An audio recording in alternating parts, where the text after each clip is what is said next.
votre expérience d'ici quelques minutes. On va commencer par des exemples extrêmement concrets. Claire Bernier, Leïla Dragota.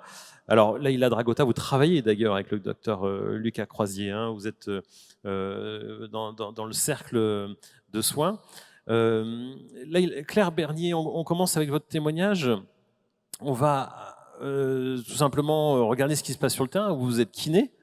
Tout à fait. Kiné uniquement à domicile, donc voilà. Énormément de personnes âgées.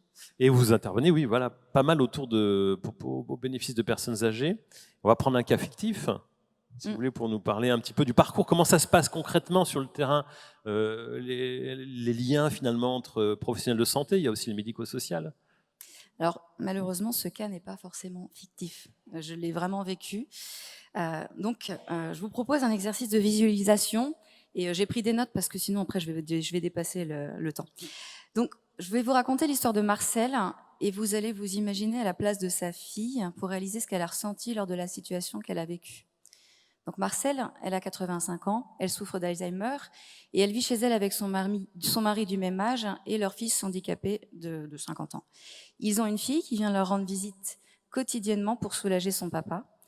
Donc Marcel, à ce moment-là, marche encore, elle dort dans le lit du couple et les aides ont été facilement mises en place grâce à Sophie, la coordinatrice parcours complexe du DAC, qui est en charge du dossier. Donc on la connaît déjà. La DMR passe pour les repas et le ménage et sur le choix de la fille, le service d'aide à domicile, donc la DMR n'est pas sollicitée pour la toilette pour ne pas perturber Marcel par un changement trop fréquent d'aide à domicile et c'est vraiment judicieux pour des patients comme Marcel. Un jour, Marcel est hospitalisé pour une altération de l'état général.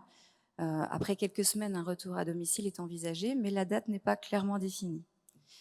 La fille téléphone un mardi à l'assistante sociale du CHU qui l'informe qu'elle n'a pas encore eu d'infos par le service, donc que sa maman n'est pas encore sortante ce jour-là. Et pourtant, 1 heure plus tard, des ambulanciers déposent Marcel chez elle, incapable de tenir debout, dans son fauteuil de salon. Puis les ambulanciers repartent. Il n'y a aucun matériel prévu pour le maintien à domicile.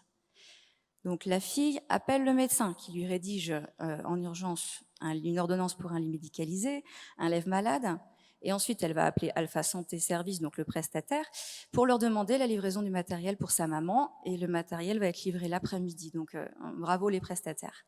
Le matériel arrive, mais personne dans la maison ne sait servir du lève-malade, et le technicien, qui normalement n'a pas légalement le droit de toucher le patient, va quand même aider la fille à installer sa maman dans le filet pour le lève-malade et à la déposer dans son lit. Donc la fille doit également elle va également appeler la DMR pour savoir si un passage pour la toilette est possible, mais il n'y a pas de disponibilité à la DMR. Donc elle va contacter le DAC, donc toujours Sophie qui est une collègue de Julie, pour demander de l'aide. Et elle a également besoin de rééducation, Marcel. Donc, elle va m'appeler, la fille, pour la rééducation en urgence. Elle a une prescription basique. Moi, j'ai aucun compte-rendu de la part du service pour me guider dans ma rééducation. Et à ce moment-là, je vais lui trouver une place en urgence parce que justement, le principe du maintien à domicile et de travail, je priorise certains patients. Et je vais la voir 2 jours plus tard. Donc ensuite, pour la toilette, Sophie, elle a pu échanger avec un autre service d'aide à domicile, l'AMSAP, qui peut passer en urgence, mais ne peut pas passer le week-end. Et personne ne peut lui assurer que la prise en charge de sa maman pourra durer après les 10 jours de dispo. Elle est en liste d'attente pour le SIAD, donc un service aussi de soins à domicile, qui n'est pas dispo avant plusieurs semaines. Et le cabinet d'infirmier de son foyer ne fait pas la toilette. Donc moi, le jeudi, je passe à domicile pour la rééducation et je vois bien que madame ne peut pas se mettre debout toute seule et moi-même, j'ai besoin de matériel pour l'aider à se lever. Le matériel n'a pas été prescrit par le CHU, malheureusement. Le week-end arrive et Marcel est plus mal en point qu'on imaginait et incapable de se bouger seule et hyper raide. Elle est tellement mal, elle vomit, elle a également des désordres intestinaux, donc c'est pas forcément terrible. Et c'est sa fille qui va se faire aider de ses enfants pour sa toilette. Donc finalement, la semaine suivante, en milieu de semaine, l'AMSAP annonce qu'elle s'est organisée pour maintenir son passage après les 10 jours, donc c'est déjà un bon soulagement. Mais Marcel, elle n'est pas en forme, elle ne mange pas, elle ne boit pas, elle fait des fausses routes, elle se laisse descendre doucement, elle retournera à l'hôpital et décédera quelques semaines plus tard. Donc là, en fait, en bilan, vous imaginez bien la charge mentale pour la fille qui a dû tout gérer, L'assistante sociale intervient. Il y a le service du CHU où est Marcel. Il y a le DAC également. Il y a le médecin traitant. Il y a les infirmières à domicile. Il y a la kiné. Il y a la DMR. Il y a l'AMSAP. Il y a les ambulanciers. Il y a les prestataires de services à domicile, de soins à domicile. Donc ça fait 10 membres à inclure dans le parcours de Marcel et aucun échange entre eux, ou très très difficilement. Donc un stress de logistique pour la fille et voilà, du stress aussi pour nous parce qu'on a envie que nos patients aillent bien et cette impression d'inachevé. Donc ça, c'est vraiment un retexte à travailler tous ensemble. Donc justement, je vais vous raconter la même histoire avec Parceo quand tout le monde est connecté dessus. Donc avec l'appui aussi de la coordination de la CPTS qui a appris à connaître les professionnels de santé du secteur. Donc le service du GHU accède à Parceo et se connecte au dossier de Marcel. Il peut alors échanger avec le médecin traitant, les infirmières, les autres membres du cercle de soins sur l'état de Marcel et puis ensuite sur sa sortie à venir.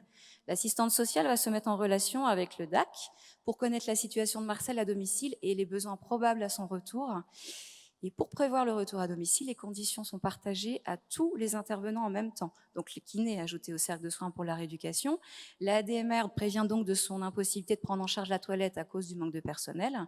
Le DAC donc va demander à l'AMSAP ses dispos et on cherche une solution pour le week-end. Et en fait, moi je me suis renseignée, certains infirmiers du territoire peuvent faire la toilette si besoin. Donc là, à ce niveau-là, j'ai déjà la solution. Les aides à domicile et la kiné indiquent leurs besoins de matériel pour la prise en charge. Les ambulanciers sont prévenus du besoin de transport sanitaire et préviennent la famille de leur passage pour que l'accueil de Marcel se passe au mieux. Donc là, en fait, on a vraiment la différence entre les deux et la baisse de charge mentale pour tout le monde. Et la fille, elle ne gère pas la logistique. Donc la preuve par A plus B. Utilisons Parceo. Merci Claire Bernier. Leïla Dragota, donc je vous ai présenté, vous êtes aussi infirmière libérale, hein, et on a besoin de